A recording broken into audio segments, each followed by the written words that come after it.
भक्ति का भाव कैसा होना चाहिए, चलो आपको कहानी के माध्यम से बताती हूँ। एक बार एक आदमी बहुत दुखी था, चारों तरफ से बहुत परेशानियों में घिरा हुआ था। तो तभी उसके दोस्त ने कहा कि तू श्री कृष्ण की पूजा कर, तेरे दुख जरूर दूर होंगे।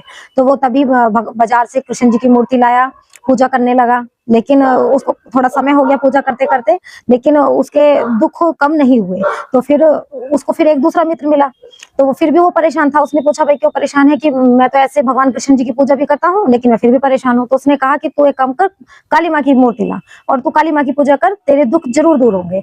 वो अगले ही दिन काली माँ की मूर्ति लाया और उसने कृष्ण भगवान की मूर्ति उठाकर टाट पर रख दी मंदिर के ऊपर, और उसने वहां पर काली माँ की मूर्ति रखी और पूजा करने लगा। तो जैसे ही वो पूजा करने लगा, उसने धूपबत्ती जलाई, तो उसे लगा कि धूपबत्ती की खुशबू तो कृष्ण जी भी सूंघ लेंगे।